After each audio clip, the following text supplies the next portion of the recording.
Welcome to STV. నా పేరు శ్రావ్య. బులెటిన్లో అప్డేట్స్ చూద్దాం.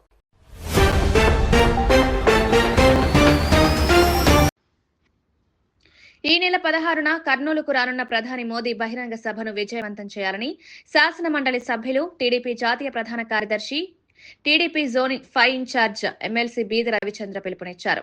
ఎన్వీఆర్ కళ్యాణ మండపంలో ఏర్పాటు చేసిన పార్టీ నేతల సమావేశంలో పాల్గొని మాట్లాడుతూ రాయలసీమను రతనాల సీమగా మార్చేందుకు తెలుగుదేశం పార్టీ చేస్తున్న కృషికి అడ్డుకట్ట వేస్తున్న వైఎస్ఆర్సీపీ నేతల కుట్ర రాజకీయాలను, విష ప్రచారాలను తిప్పికొడుతూ ప్రధాని నరేంద్ర మోదీ బహిరంగ సభను విజయవంతం చేయాలన్నారు.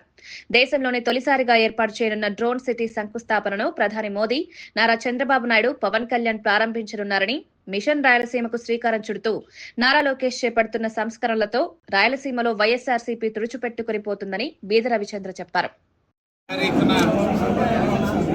ప్రధానమంత్రి శ్రీ నరేంద్ర మోడీ గారు కర్నూలు విచ్చేస్తున్నటువంటి సందర్భంగా జీఎస్టీ సంస్కరణను చేసిన తర్వాత మొట్టమొదటి బహిరంగ సభ కర్నూలులో జరగబోతుంది. అదేవిధంగా ఇక్కడి నుంచే డ్రోన్ సిటీ శంకుస్థాపన కార్యక్రమం కూడా గౌరవ ప్రధానమంత్రి గారు, ముఖ్యమంత్రి గారు, ఉప ముఖ్యమంత్రి గారు నిర్వహించబోతున్నారు. ఈ యొక్క సభ విజయవంతానికి కోడమూరు నియోజకవర్గం నుంచి అత్యధికంగా కూటమి పార్టీలు, ప్రజలు, వ్యాపారస్తులు, వినియోగదారులు అందరూ తరలి రావాలని ఈరోజు పెద్దలు విష్ణువర్ధన్ రెడ్డి గారు, శాసనసభ్యులు దస్తగిరి గారి ఆధ్వర్యంలో ఆ సభా కార్యక్రమాన్ని విజయవంతం చేయాలని కోరుతూ, అదేవిధంగా రాయలసీమలో 40 సంవత్సరాల చరిత్ర తీసుకుంటే ఈ నడుస్తున్నటువంటి ప్రభుత్వం కాకుండా 20 సంవత్సరాలు వైఎస్ఆర్ కాంగ్రెస్ పార్టీ అధికారంలో ఉంది. 20 సంవత్సరాలు తెలుగుదేశం పార్టీ అధికారంలో ఉన్నాం.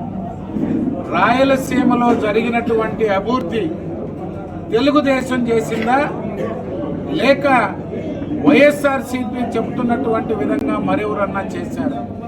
సాగునీరైనా, తాగునీరైనా, విద్యుత్ అయినా, పరిశ్రమలైనా, ఉద్యోగాల కల్పనైనా గెలిచినా ఓడినా రాయలసీమకి అభివృద్ధి చేసి చూపించిన ఘనత తెలుగుదేశం పార్టీది.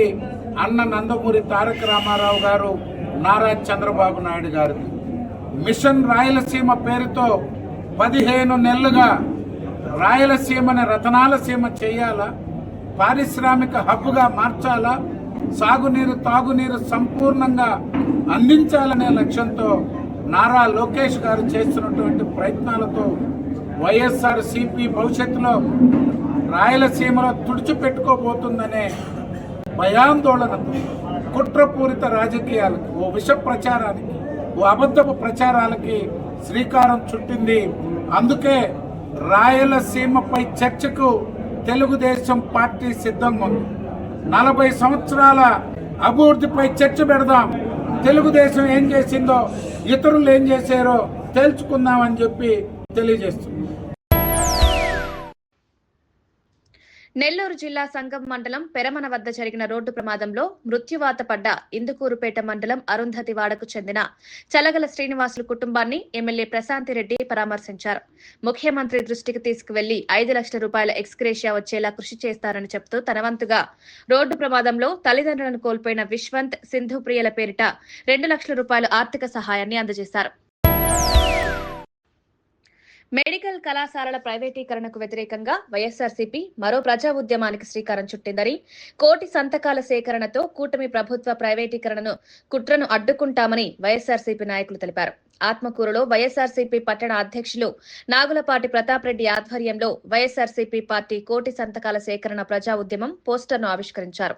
ఈ సందర్భంగా వైఎస్ఆర్సీపీ నియోజకవర్గ పరిశీలకులు పేర్నాటి కోటేశ్వర్ రెడ్డి, జిల్లా ఉపాధ్యక్షులు డాక్టర్ ఆదిశేషయ్య, పట్టణ అధ్యక్షుడు నాగులపాటి ప్రతాప్ రెడ్డి, రాష్ట్ర ఎస్సీ సెల్ కార్యదర్శి కొండా వెంకటేశ్వర్లు, నియోజకవర్గ లీగల్ సెల్ అధ్యక్షులు నందా ఓబులేసు మాట్లాడుతూ మెడికల్ కళాశాలల ప్రైవేటీకరణను నిరసిస్తూ ప్రజా ఉద్యమానికి శ్రీకారం చుట్టామన్నారు. ఈ కార్యక్రమంలో వైఎస్ఆర్సీపీ నాయకులు నోటి వినయ్ కుమార్ రెడ్డి, పులిమి రమేష్ రెడ్డి, ముతీవర్ కల్నారెడ్డి తదితరులు పాల్గొన్నారు. మన పార్టీ కోసం, అదేవిధంగా జగన్మోహన్ గెలుపు కోసం ఆయన కూడా మన నియోజకవర్గంలో అహర్నిశలు శ్రమించి అందరితో మమేకమై పార్టీ బలోపేతం కృషి చేస్తారని కోరుకుంటూ, అదేవిధంగా ఈరోజు కార్యక్రమం ముఖ్యంగా మీకు అంతా చెప్పింది. ఈరోజు కూటమి ప్రభుత్వం వచ్చిన తర్వాత జగన్మోహన్ రెడ్డి గారు ఏ ఉద్దేశంతో పేద బలహీన వర్గాలకి అండగా ఉండేదానికి, అదేవిధంగా పేద విద్యార్థులు వైద్య కళాశాలలో ఫ్రీగా వైద్యాన్ని అభ్యసించి డాక్టర్ గారి ఉద్దేశంతో ఆయన ఈరోజు ప్రైవేట్ గవర్నమెంట్ మెడికల్ కాలేజ్ తీసుకొస్తే కూటమి ప్రభుత్వం వచ్చిన వెంటనే వాటిని ప్రైవేటీకరణ చేసి వాళ్ళని పీపీ పద్ధతుల్లో వాళ్ళ దారాదత్తం చేసి దాన్ని కమర్షియల్గా చేసే అవకాశం కలిగిస్తుంది. దాని వ్యతిరేకంగా ఈరోజు ప్రైవేట్ కాలేజ్ వ్యతిరేకంగా మనం ఈరోజు కోటి సంతకాల ఉద్యాన్ని ప్రజా ఉద్యాన్ని ప్రారంభించడం జరిగింది. అది నిన్న 10వ తేదీ నుంచి 24వ తేదీ నవంబర్ 24 దాకా ఉంటుంది. ఈ కార్యక్రమంలో అందరూ పాల్గొంచుకొని కూటమి ప్రభుత్వం చేసే వ్యతిరేక కార్యక్రమాలను కూడా ప్రజలకు వివరించాల్సిన అవసరం ఉంది. జగన్మోహన్ రెడ్డి ఏ ఉద్దేశంతో అయితే పేద ప్రజలకి ఆయన ముఖ్యమంత్రిగా ఉన్న 5 సంవత్సరాల నుంచి పేద బలహీన వర్గాలకు అండగా ఉన్న ఏ కార్యక్రమం చేసినా కానీ బీసీలకు కానీ ఎస్సీలకు కానీ ఎస్టీలకి అండగా ఉన్నారు. ఈరోజు కూటమి ప్రభుత్వం వాళ్ళ లాభాలు సంపాదన చెప్తే పేద ప్రజలు బలహీన వర్గాలకి అండగా ఉండగా వాళ్ళందరినీ అనగదొక్కే ప్రయత్నం చేస్తూ ఉంది. అదేవిధంగా ఈరోజు అప్పుడు కరోనా టైంలో కూడా వైఎస్ జగన్మోహన్ రెడ్డి సీఎం ఉన్నప్పుడు పేద ప్రజలకు అండగా ఉండి కరోనా టైంలో అన్ని సంక్షేమ కార్యక్రమాలు అందించడం జరిగింది. ఆ రోజు నాడు నేడు కార్యక్రమంలో వైద్య విధానంలో సకాలమైన మార్పులు చేసి, అదేవిధంగా డాక్టర్స్ అందరూ కూడా ఫిల్ చేసి మెడికల్ స్టాఫ్ అంతా ఫిల్ చేసి ఈరోజు విలేజ్ క్లినిక్ కానీ village concept family doctor concept కానీ ప్రజల్లోకి మరి ఇంటికి పోయి వైద్యం చేసి అందించే కార్యక్రమం చేసి జరిగింది. అదేవిధంగా నాడు నేడులో అక్కడ స్కూల్స్ అయితేనే ఇంటర్నేషనల్ లెవెల్లోనే అదే కేంద్రం కూడా మెచ్చుకునే విధంగా స్కూల్స్ డెవలప్మెంట్ ఇంగ్లీష్ మీడియం తయారు ఇలాంటి ఎన్నో మంచి కార్యక్రమాలు చేసిన జగన్మోహన్ కాదని ఈరోజు కూటమి ప్రభుత్వం చేసుకున్న ప్రజలు మేము తప్పు చేశామని ఈరోజు తెలుసుకున్నాం. కాబట్టి ఈ కార్యక్రమాన్ని ఇట్లాంటి ప్రజా వ్యతిరేక కార్యక్రమాన్ని ప్రైవేటీకరణ వ్యతిరేకించాల్సిన అవసరం ఉంది. అందరూ కూడా గురుతర బాధ్యతను ముందులో తీసుకొని ఈ ప్రైవేట్గా చేసే కార్యక్రమం మెడికల్ కాలేజీని అందరూ కూడా జయప్రదం చేయాల్సింది కోరుకుంటూ, అదేవిధంగా మన కన్వీనర్ ప్రజాప్రతినిధి చెప్పినట్టు ప్రతి వార్డులో కూడా ఒక టైం టేబుల్ పెట్టి ఆ వార్డుకి అందరికీ వచ్చి ఈ కోటి సంతకాల కార్యక్రమం అయితేనే గ్రామ కమిటీలు వేయడం కానీ అంటే అన్ని కార్యక్రమాల జయప్రదం చేస్తుంది. ఆ కార్యక్రమం అన్నింటిలో కూడా మన కోటేశ్వరాన్ని పాల్గొనాలని కోరుకుంటూ అవకాశం ఇచ్చిన పెద్దలందరికీ ధన్యవాదాలు తెలుపుతుంది. జై జగన్, జై మేకపాటి. కొబ్బరికాయ కొట్టి హారతి పూజ చేసిన తర్వాత ఆ రైతు తన ఆవులను మేత కోసం కృష్ణానది మీదుగా నడిపిస్తున్నాడు. చూడండి ఈ దృశ్యం ఎంత సుందరంగా మనోహరంగా ఉందో. నాగార్జున సాగర్ బ్యాక్ వాటర్ మీదుగా ఆంధ్రప్రదేశ్ నుండి తెలంగాణకు ప్రయాణించడానికి ఆవులు నీటిలో దాదాపు 2 కిలోమీటర్లు ఎదుతాయి. నడిచి వెళ్లాలంటే సుమారు 150 కిలోమీటర్ల దూరం అవుతుంది. అందుకే అవి కేవలం 2 కిలోమీటర్లున్న నీటి మార్గాన్ని ఎంచుకుంటాయి. ఈ మార్గం వాటికి పూర్తిగా సురక్షితం కూడా. ఈ మార్గాన్ని ఎన్నో ఏళ్ల నుంచి అలవాటు పడ్డాయి. ఒకచోట గడ్డి లేనప్పుడు అవి ఈదుకుంటూ గడ్డున్న ప్రాంతానికి చేరుకొని అక్కడ కొద్ది రోజులుండి మేస్తాయి. ఈ ఆవులు సాధారణంగా శ్రీశైలం చుట్టుపక్కల అడవుల్లో ఉంటాయి.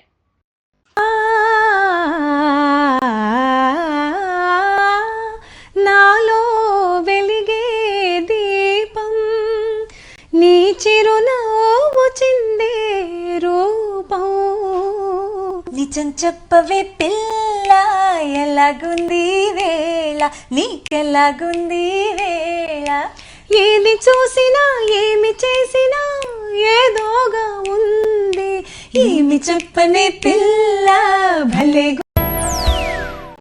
ఇవి ఇప్పటి వరకు ఉన్న bulletin updates. Keep watching STV. మేము చేసే వీడియోస్ మీకు నచ్చినట్లయితే లైక్ చేయండి. అలాగే మరిన్ని ఇంట్రెస్టింగ్ అప్డేట్స్ కోసం మా STV తెలుగు ఛానల్ ని సబ్స్క్రైబ్ చేసుకోండి.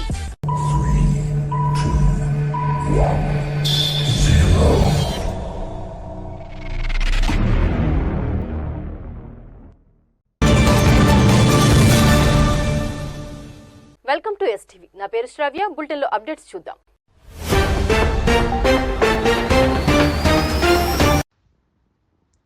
సామాన్య ప్రజల భారం తగ్గించే దిశగా జీఎస్టీ రేట్లను తగ్గించిన సందర్భంగా తిరుపతి జిల్లా సుల్లూరుపేటలో జీఎస్టీ శాఖ అవగాహన సదస్సు ఏర్పాటు చేసింది. కేంద్ర ప్రభుత్వం ప్రధాని నరేంద్ర మోదీ నాయకత్వంలో సామాన్య ప్రజల భారం తగ్గించే దిశగా జీఎస్టీ శాఖ సహాయక కమిషనర్ టి సుబ్బారావు, సుల్లూరుపేట శాసనసభ్యురాలు నెలవల విజయశ్రీ పాల్గొని మాట్లాడుతూ జీఎస్టీ తగ్గింపు వల్ల మధ్యతరగతి ప్రజలకు గణనీయమైన ఉపశమనం లభిస్తుందన్నారు. ఈ కార్యక్రమంలో వ్యవసాయ marketing committee chairman Akuthota Ramesh, రైతు సేవా సంఘం chairman A G Kishore, TDP Tirupati parliament అధికార ప్రతినిధి తిరుమూరు సుధాకర్ రెడ్డి, మర్చెంట్స్ అసోసియేషన్ అధ్యక్షులు వాకిచర్ల శాంతారావు తదితరులు పాల్గొన్నారు.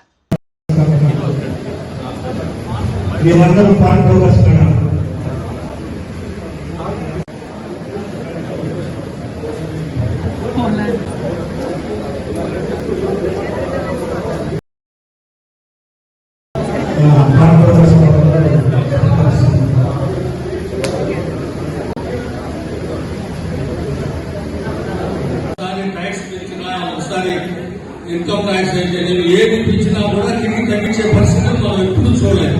అందరికీ కూడా పేరు పేరున నమస్కారం తెలియజేస్తున్నాను. సూపర్ జిఎస్టీ సూపర్ సేవింగ్స్ కార్యక్రమాన్ని మనకు సెప్టెంబర్ 22 నుంచి కూడా విడుదల చేశారు. ఆ రోజు నుంచి కూడా అగ్రికల్చర్ కానీ అలాగే ఇలా ఎలక్ట్రానిక్స్ ఇలా ఎగ్జిబిషన్స్ పెడుతూ జనాలకి జిఎస్టీ తగ్గితే ఎంత సేవింగ్స్ అవుతుంది అన్నది అవగాహన కోసం ఈ సదస్సులంతా ఇలాంటి మీటింగ్స్ అన్ని కూడా పెట్టుకోవడం జరుగుతుంది. ఎందుకంటే ఈ సూపర్ జిఎస్టీ వల్ల ఒక్కొక్క కుటుంబానికి ఎంత సేవింగ్స్ అవుతుంది అన్నది ప్రజల అవగాహన పెంచడానికి ఈ మీటింగ్లు ఏర్పాటు చేయడం జరుగుతుంది. మన ముఖ్యమంత్రి శ్రీ నారా చంద్రబాబు నాయుడు గారు అలాగే ప్రధాని మోడీ గారి సారథ్యంలో ఈరోజు సూపర్ జిఎస్టీ సూపర్ సేవింగ్స్ కార్యక్రమాన్ని తీసుకొచ్చారు. దీనివల్ల ఈరోజు ప్రతి కుటుంబంలో ఒక మధ్యతరగతి కుటుంబానికి నెలకి వాడుకునే గ్రాసరీస్ కావచ్చు, అలాగే ఎలక్ట్రానిక్స్ కావచ్చు, అలాగే అగ్రికల్చర్లో పనిచేసుకునే వాళ్ళకి ట్రాక్టర్లు కానీ ఇలాంటి పరికరాలు అన్నీ కూడా మనకు గతంలో ఉన్న 4 స్లాబ్స్, ఒకటి 5, 12, 18, 28 ఇలా 4 స్లాబ్స్లో ఉన్నవి దాన్ని తగ్గించి ఈరోజు 2 స్లాబ్స్గా పెట్టి 5, 18 స్లాబ్స్గా పెట్టి ఈరోజు మనకు ప్రజలకి ఎంతో అనుగుణంగా వాళ్ళు కొనుక్కునే విధంగా వాళ్ళకి సేవింగ్స్, కుటుంబానికి సేవింగ్స్ చేసుకునే విధంగా ఈరోజు జిఎస్టీ మన ముఖ్యమంత్రి గారు తీసుకొచ్చారు. దీనివల్ల ఈరోజు చదువుకునే పిల్లలు ఏదన్నా ఎలక్ట్రానిక్స్ ఒక ల్యాప్టాప్ పెట్టుకోవాలన్నా కంప్యూటర్ సైన్స్ చదువుకునే వాళ్ళు ముఖ్యంగా ల్యాప్టాప్స్ ఎక్కువగా వాడతారు. వాళ్ళకి దాంట్లోనే వర్క్ ఎక్కువ ఉంటుంది. కొంతమంది ఎఫర్ట్ చేయలేరు, అంతంత ఖర్చు పెట్టి మానిటర్స్ కానీ లేదా ల్యాప్టాప్స్ కానీ కొనుక్కునే పరిస్థితి లేవు. ఈరోజు జిఎస్టీ వల్ల మనకు 5,000, 6,000 వరకు కూడా 10,000 వరకు కూడా మనకు ఎలక్ట్రానిక్స్లో కూడా తగ్గుతుంది. దీనివల్ల స్టూడెంట్స్ అందరూ కూడా చాలా ఈజీగా ల్యాప్టాప్స్ కానీ లేకపోతే మానిటర్స్ కానీ ఇలాంటి ఎలక్ట్రానిక్స్ కొనుక్కోవడం వల్ల వాళ్ళకి చదువు కూడా ఉపయోగపడుతుంది. భారత్ వంటి ప్రజాస్వామ్య దేశాలకు రాజ్యాంగమే బలమని రిటైర్డ్ ఉప ఖజానా అధికారి ఖలీల్ సాహెబ్ పేర్కొన్నారు. శుక్రవారం నాడు భారత ప్రభుత్వ సాంస్కృతిక శాఖ న్యూఢిల్లీ సహకారంతో అమ్మా మహిళా సేవా సమాజ్ పొదలకూరు నాగార్జున స్కూల్లో 75వ రాజ్యాంగ దినోత్సవ వేడుకలను ఘనంగా నిర్వహించారు. భారత రాజ్యాంగ నిర్మాత భారతరత్న బాబాసాహెబ్ అంబేద్కర్ చిత్రపటానికి పూలమాలలు వేసి ఘనంగా నివాళులర్పించారు. రాజ్యాంగ పీఠికను సామూహికంగా చదివించారు. ఈ సందర్భంగా విద్యార్థులకు వ్యాసరచన, వక్తృత్వ, చిత్రలేఖనం పోటీలు నిర్వహించి గెలుపొందిన వారికి బహుమతుల ప్రదానోత్సవం చేశారు. మహాత్మా గాంధీ విగ్రహాన్ని పొదలకూరులో ఏర్పాటు చేసిన కమిటీ సభ్యులను శాలువా, జ్ఞాపికలతో సత్కరించారు. ఈ సందర్భంగా retired STO Khalil Sahib, Nagarjuna school chief adviser Subbarao, principal Lakshmi Durga, AMC director Prabhakar, Aryavysya నేతలు డాక్టర్ జె బ్రహ్మయ్య, పొట్టి సుధాకర్ తదితరులు మాట్లాడుతూ రాజ్యాంగం ప్రతి వ్యక్తికి సమాన హక్కులు కల్పిస్తూ జాతీయ ఐక్యత, దేశ సమగ్రతకు పెద్దపీట వేస్తోందన్నారు.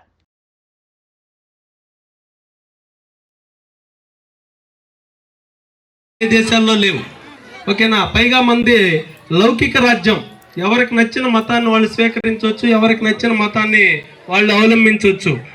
కొన్ని దేశాలు క్రిస్టియన్ దేశాలు, కొన్ని దేశాలు ముస్లిమ్స్ దేశాలు. ఇలాగా భారత రాజ్యాంగం గురించి చెప్పుకుంటే ఒక రోజంతా చెప్పుకోవచ్చు. ప్రాథమిక విధులు, ఆదేశిక సూత్రాలు ఈరోజు భారత దేశంలో మనం సమాఖ్య ఉంది. కొన్ని దేశాల్లో కొన్ని రాజవంశాల వాళ్ళకే ఓటు హక్కు ఉంది. కానీ మనకి రాజ్యాంగం ప్రసాదించినటువంటి గొప్ప ఒక వరం ఏంటంటే ఓటు. ఈ ఓటు హక్కు మన భారత రాజ్యాంగం మనకు ప్రసాదించింది. కాబట్టి ఈరోజు మనం అలాగే సమాఖ్య అంటే కేంద్ర ప్రభుత్వము ఎలాగ ఉంటుందో రాష్ట్ర ప్రభుత్వం దానికి అలానే ఉంటుంది. కాబట్టి ఇలాంటి గొప్ప గొప్ప అవకాశాలన్నింటినీ కూడా మనకి అలాగే ఈ సైబర్ సెక్యూరిటీ మీద ప్రోగ్రాంలు ఇచ్చారు.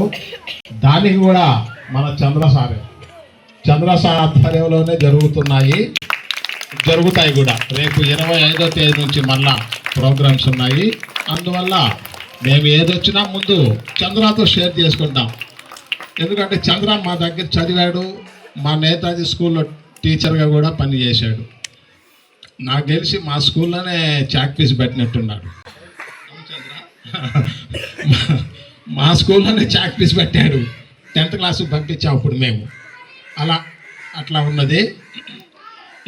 ఇప్పుడు మనకు ఈ ప్రభుత్వం వారు మినిస్ట్రీ ఆఫ్ కల్చర్ సాంస్కృతిక మంత్రిత్వ శాఖ ప్రోగ్రాం ఇచ్చింది. ఇందులో మొట్టమొదటిసారిగా మన నాగార్జున స్కూల్ ఈరోజు నెక్స్ట్ సోమవారం విజ్ఞాన్ డిగ్రీ కాలేజీలో పెట్టుకుంటున్నాము.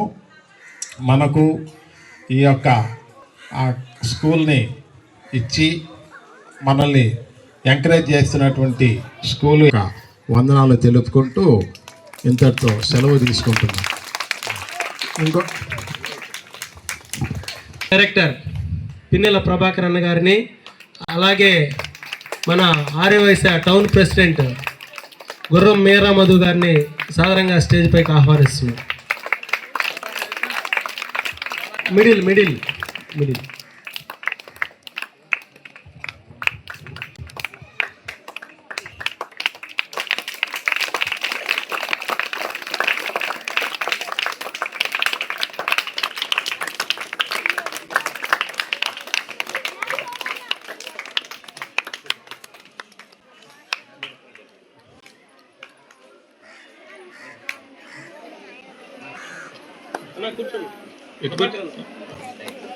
తమాష ఏంటంటే ఇప్పుడు వచ్చారు కదా ప్రభాకరు, ఆయన కూడా మా స్టూడెంట్. అవునా, వాళ్ళ కొడుకు చేసేవారు. వాళ్ళ తమ్ముడు చిన్నయ్య పిల్లలు కూడా, చిన్నయ్య కూడా మా స్టూడెంటే. తమాష ఏంటంటే ఈరోజు మేము నిన్న చంద్రకి చెప్పాం, చంద్ర మనము పొదలకూరులో కొంతమందిని ఒక 5-6 మందిని సన్మానిద్దాం చంద్ర అని. నా మైండ్లో మన ఆదురు వెంకట సుబ్బయ్య గారు ఉన్నారు. తర్వాత చంద్రకి చెప్పాను, సరే సార్ అన్నారు. చంద్ర ఉండి, సార్ మీ ముస్లిమ్స్లో ఎవరైనా మత పెద్ద ఉంటే చెప్పండి సార్ అన్నారు. మా మామగారు అయినటువంటి ఖలీల్ సారు పొదలకూరులోని విఘ్నేశ్వర కాలనీలో మసీదు యొక్క ముత్తవల్లి పెద్ద అతను తన సొంత డబ్బులు పెట్టి అతను కొందరు కట్టి ఆపేసినటువంటి మసీదును తన సొంత డబ్బులతో నిర్మిస్తున్నారు. చాలా గొప్ప విషయం అది. ఎందుకంటే మా మామగారిని పొగడడం కాదు, అతను ఆ డబ్బులు ఎలా తెచ్చాడో కూడా నాకు తెలుసు. 70,000 తెచ్చి రెడీగా మసీదుని కడుతున్నారు. అందుకే మేము ఆయన్ని ఈసారి సన్మానించాలనుకున్నాము. ఇంకొక వింత ఏంటంటే, నేను చంద్రాకు చెబుతూనే మన బ్రహ్మేశ్ సార్ పేరు, సుధాకర్ సార్ పేరు, మన ప్రభాకర్ పేరు, వాళ్ళందరూ పిబులాష్లే వాళ్ళు. అట్లా అదే భగవంతుడు చెప్తుంటారు.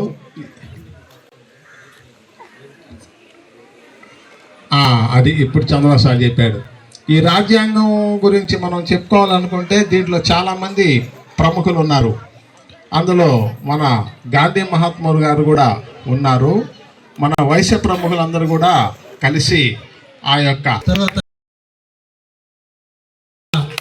ఈ 75వ భారత రాజ్యాంగ దినోత్సవాన్ని గురించి మన school chief adviser Subba Rao sir మాట్లాడతారు.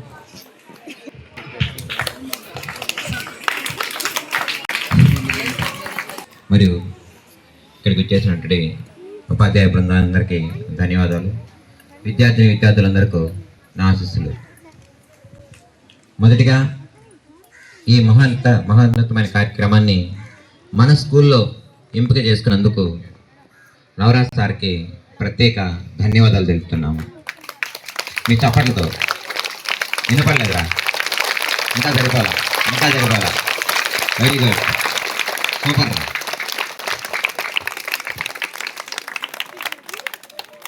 ఇందుకు బాగా ఏచినట్టు ఒకసారి ఓకే. ఏదైనా ఒక కార్యక్రమాన్ని మనం నడపాలంటే మొదట ఒక ప్రణాళిక అవసరం. ఏదైనా పని చేయాలనుకున్నాము, ఆ పని మనం ఏ విధంగా చేయాలి, ఎట్లా చేయాలి అనే అవగాహన మనకు ఉండాలి. మొదట చేసుకోవాలి. మన స్కూల్లో ఫంక్షన్ గ్రాండ్గా చేసేటప్పుడు ఏం చేసాము, మన GVR sir, Chandra sir, Papaiah sir, GN Reddy sir, Krishna sir, మేము అందరం కలిసి కూర్చొని ఒక నిర్ణయం తీసుకున్నాం. సో ఈ విధంగా చేద్దాము, ఈ పని నువ్వు అని చేయగలిగాం. కాబట్టి మనం ప్రోగ్రామ్ని అంత గ్రాండ్గా సక్సెస్ చేయగలం. అలాగే మనకు ఈ రాజ్యాంగం తీసుకునేటప్పుడు బ్రిటిష్ వాళ్ళు అప్పుడు ఏం చెప్పారు, మేము మీ స్వాతంత్రాన్ని ఇస్తాము కానీ వసనేస్తారు. అప్పుడు మన భారతదేశంలో మహోన్నతమైన చాలామంది ఉన్నారు. వాళ్ళు కొందరు మా రాజ్యాన్ని మేము పరిపాలించుకోవడం మాకు తెలుసు, నువ్వు చెప్పనవసరం లేదు, ఏ విధంగా పరిపాలించుకుంటావు అని చెప్పేసి ఒక రాజ్యాంగాన్ని ఏర్పాటు చేయడం జరిగింది. అక్కడ చాలామంది రాశారు, కానీ వాళ్ళల్లో మెయిన్గా డాక్టర్ బిఆర్ అంబేద్కర్ గారు ఉండి ఏ విధంగా ఆ రోజుల్లో డబ్బున్నోడిది అహంకారం ఎక్కువ రాజ్యాంగం ఉండేది. డబ్బు ఉన్నోళ్ళు ఏ విధంగా చెప్తే ఆ విధంగా చేసేవాళ్ళు. కానీ అవన్నీ నేటి సమాజంలో తెలియవు. డబ్బు ఉన్నవాడు ఒక విధమే, లేనివాడు ఒక విధమే. టాలెంట్ ఉండాలా, డబ్బు ముఖ్యం కాదు. కష్టం, ఎవరైతే కష్టపడి పనిచేసి ఇష్టంగా ఆ కార్యక్రమం పూర్తి చేస్తారో వాళ్ళందరూ కూడా గొప్పవాళ్ళే. ఒక రాజ్యాంగం ఏర్పాటు జరిగింది.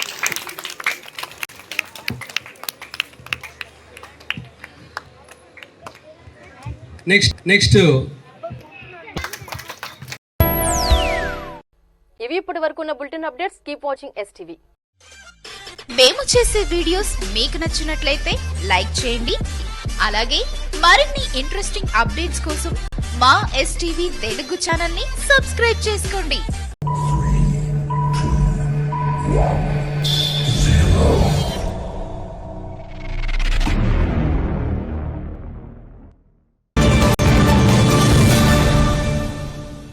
Welcome to STV. నా పేరు శ్రావ్య. బులెటిన్ లో అప్డేట్స్ చూద్దాం.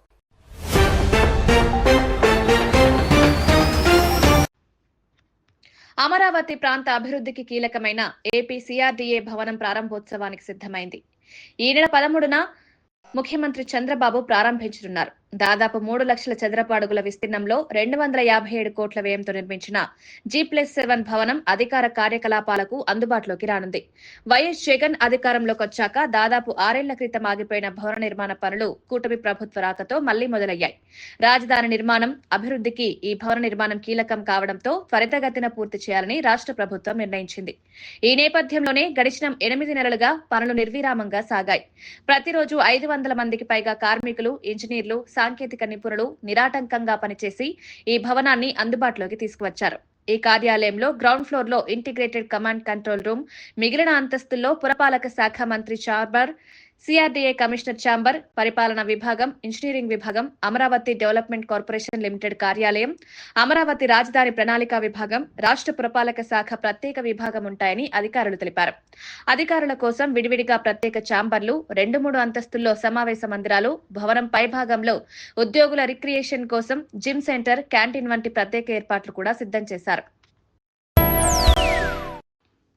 విశాఖపట్నం దువ్వాడలోని లావిసి బ్యూటీ సెలూన్ లో వ్యభిచారం జరుగుతోందని తెలిసి సిటీ టాస్క్ ఫోర్స్ పోలీసులు దాడులు నిర్వహించి 3 మహిళలతో పాటు 3 విటులను అరెస్ట్ చేశారు. వీరిని దువ్వాడ పోలీస్ స్టేషన్ కు అప్పగించామని ఎస్ఐ భరత్ కుమార్ రాజు తెలిపారు.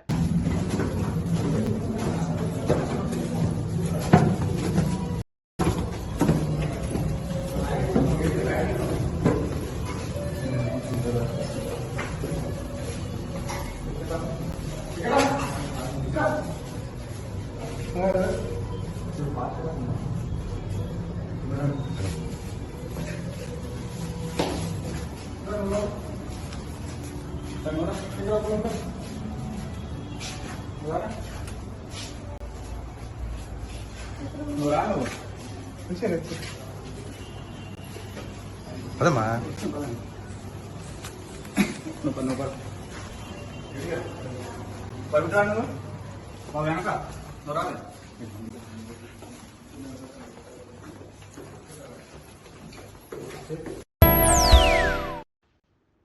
మెడికల్ కళాశాలల ప్రైవేటీకరణకు వ్యతిరేకంగా వైఎస్ఆర్సీపీ మరో ప్రజా ఉద్యమానికి శ్రీకారం చుట్టిందని, కోటి సంతకాల సేకరణతో కూటమి ప్రభుత్వ ప్రైవేటీకరణను కుట్రను అడ్డుకుంటామని వైఎస్ఆర్సీపీ నాయకులు తెలిపారు.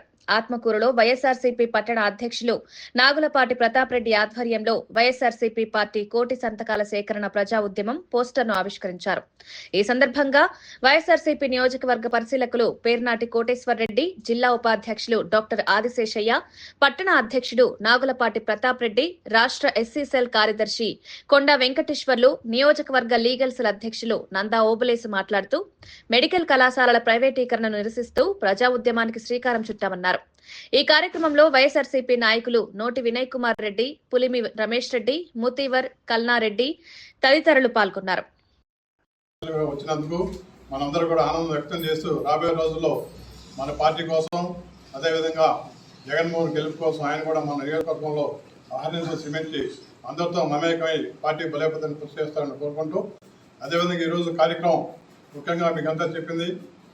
ఈరోజు కూటమి ప్రభుత్వం వచ్చిన తర్వాత జగన్మోహన్ రెడ్డి గారు ఏ ఉద్దేశంతో పేద బలహీన వర్గాలకి అండగా ఉండేదానికి, అదేవిధంగా పేద విద్యార్థులు వైద్య కళాశాలలో ఫ్రీగా వైద్యాన్ని అభ్యసించి డాక్టర్ గారి ఉద్దేశంతో ఆయన ఈరోజు ప్రైవేట్ గవర్నమెంట్ మెడికల్ కాలేజ్ తీసుకొస్తే కూటమి ప్రభుత్వం వచ్చిన వెంటనే వాటిని ప్రైవేటీకరణ చేసి వాళ్ళని పీపీ పద్ధతుల్లో వాళ్ళ దారాదత్తం చేసి దాన్ని కమర్షియల్గా చేసే అవకాశం కలిగిస్తుంది.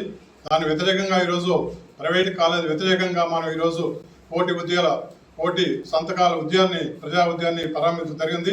అది నిన్న 10వ తేదీ నుంచి 24వ తేదీ నవంబర్ 24 దాకా ఉంటుంది. ఈ కార్యక్రమంలో అందరూ పాల్గొంచుకొని కూటమి ప్రభుత్వం చేసే వ్యతిరేక కార్యక్రమాలను కూడా ప్రజలకు వివరించాల్సిన అవసరం ఉంది.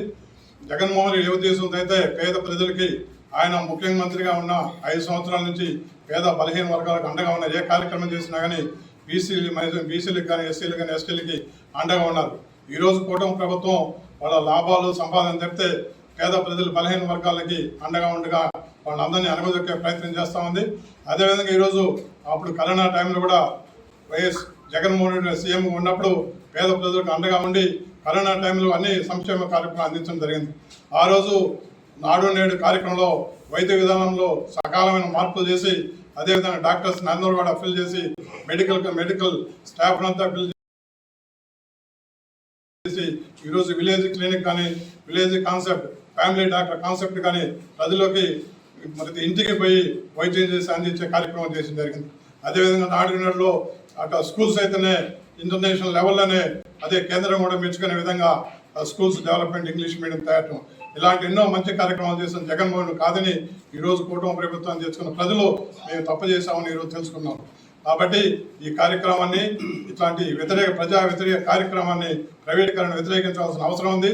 అందరూ కూడా గురుతర బాధ్యతను ముందులో తీసుకొని ఈ ప్రైవేట్గా చేసే కార్యక్రమం మెడికల్ కాలేజీని అందరూ కూడా జయప్రదం చేయాల్సింది కోరుకుంటూ, అదేవిధంగా మన కన్వీనర్ ప్రతాప్ రెడ్డి చెప్పినట్టు ప్రతి వార్డులో కూడా ఒక టైం టేబుల్ పెట్టి ఆ వార్డుకి అందరికి వచ్చి ఈ కోటి సంతకాల కార్యక్రమం అయితేనే గ్రామ కమిటీలు వేయటం కానీ అన్ని కార్యక్రమాలు జయప్రదం చేస్తుంది. ఆ కార్యక్రమం అన్నింటిలో కూడా మన కోటేశ్వరాన్ని పాల్గొనాలని కోరుకుంటూ అవకాశం ఇచ్చిన పెద్దలందరికీ ధన్యవాదాలు తెలుపుతుంది. జై జగన్, జై మేకపాటి. మేము చేసే వీడియోస్ మీకు నచ్చినట్లయితే లైక్ చేయండి. అలాగే మరిన్ని ఇంట్రెస్టింగ్ అప్డేట్స్ కోసం మా STV తెలుగు ఛానల్ ని సబ్స్క్రైబ్ చేసుకోండి.